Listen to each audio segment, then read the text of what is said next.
Merhabalar arkadaşlarım. So I have 3 books for April that I'm going to read, and these are some fat books.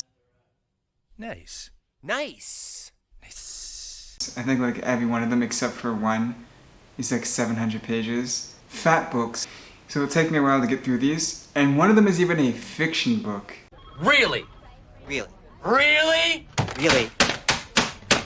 So what are the books? The books are the modern routledge handbook, no, the routledge handbook of modern Israel. Today, Junior? Demons by Fyodor Dostoevsky. Man and His Symbols by Carl Jung. Nice. So if you're looking for a book to open up your third eye, then I would have to say this is not the book for you, simply because although Jung is a mystic writer to some sense, he's not that mystic, and yeah, he is like very subjective, but he also has some scientific consensus and therefore doesn't talk about things like the third eye.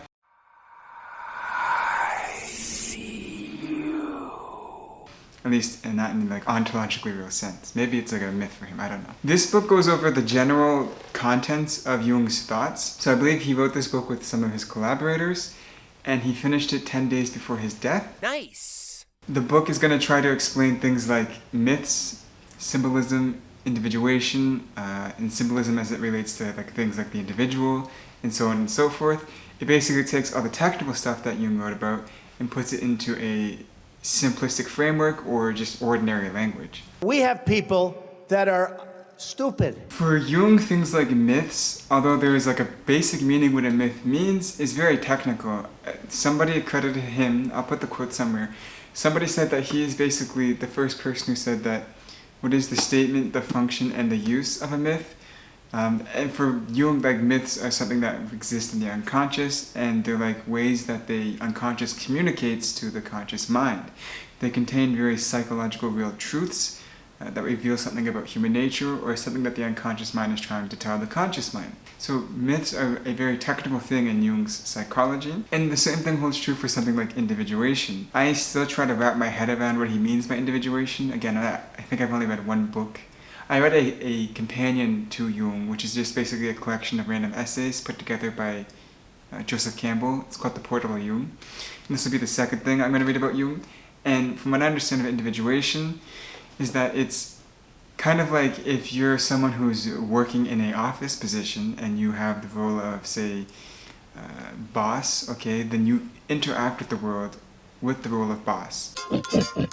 And with Jung, what he's talking about when he says someone coming to like the self-realization of who they really are, he means interacting in the world without that framework or that persona of being a boss. No. He basically says that there's this distinction between like the real self and the ego, and that you can get to this state of being of the real self through either self-reflection or self-development or so on and so forth. And so that's what he means by individuation. Again, it's a simple term, but when you actually look into it, for Jung it's a lot more technical and says a lot more about the nature of human psychology. Demons by Dostoevsky.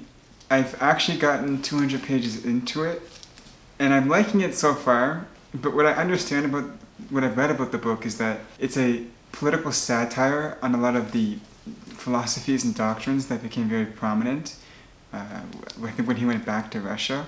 The idea here is that the characters inside the book embody some of these doctrines and philosophies. So for example, egoism, nihilism, materialism, utilitarianism, things like this are embodied in certain characters inside the book, and basically a lot of these isms in Dostoevsky's view came from the West to Russia, and there are characters in the book who basically as a response to these Western isms have adopted a more natural Russian spiritualism or like Russian philosophy that was grassroots or came from the people.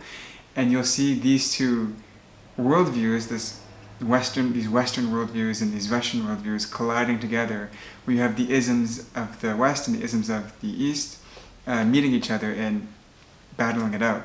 And you can see that he's basically poking fun at a lot of these isms with some of the characters. For example, there are characters who are blatantly materialistic. The only meaning in their life comes from just pursuing material goals, and as a result they're kind of cold and not really well developed characters. They're kind of just empty vessels in a sense. And that's the kind of vibe you get from some of the characters. At least that's what I've read so far. I'm only 200 pages in. The book is 700 pages. Fat books. So we'll see how it goes. I'm enjoying it so far. The last book I will try to read this month is the Routledge Handbook of Modern Israel. Of Modern Israel. Thanks, Obama. I did start reading this book at one point, and I actually finished half of it. And then I stopped reading it. I don't know why. I just stopped reading it. Because I have this massive Israeli history stack that I'm trying to go through. And I just stopped reading this book. So I'm going to reread this book from the beginning and hopefully finish it all the way through. I can say that this book is actually terrific, even though I haven't finished it yet, because the way it talks about things is so refreshing. What a pleasant surprise! Like, it's like mint gum.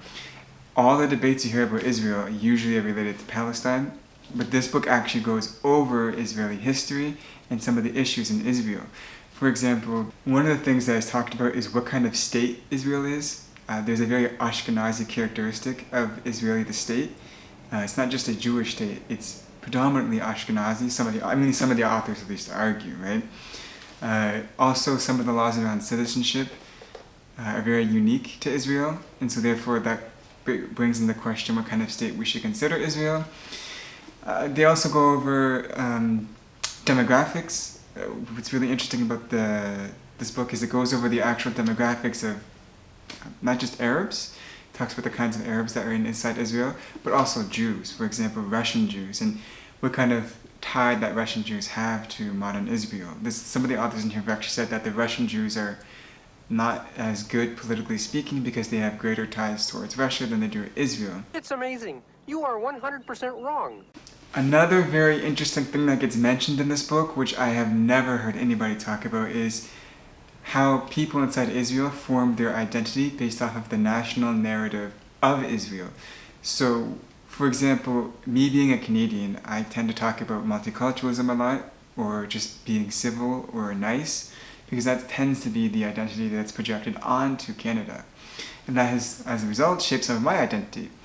Well, in Israel, there's a different type of national history which shapes people's identities to some extent, and how that has impacted the development of what is considered to be like a modern Israeli citizen. So again, Routledge handbooks, I say this all the time, are terrific. I have yet to find a bad one. There's the Routledge Handbook of Modern Japan, which is a little bit outdated, but it wasn't outdated when the book was originally published. Just a little caveat.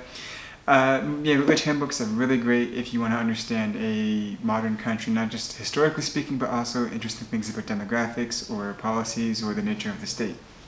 So these again are the books I'm going to read in April. I hope I finish them all, and hope I can do a book a week. We'll see, they're big books. And some of you have been excited that I'm not reading fiction. If you have other fiction suggestions for me, I will check them out. I do want to read more Dostoevsky. I like his writing style so far, and I think he presents really interesting characters. But I'm also afraid that this is going to make me want to study Russian literature, and there's a lot of books surrounding Russian literature itself that just discuss the nature of the literature. And I don't know if I'm ready to commit to such a heavy load, okay? But yeah, if you have any suggestions for fiction books, I want to check out sci-fi next, after Dostoevsky. If you have any sci-fi suggestions, let me know. But with that being said, tschüss.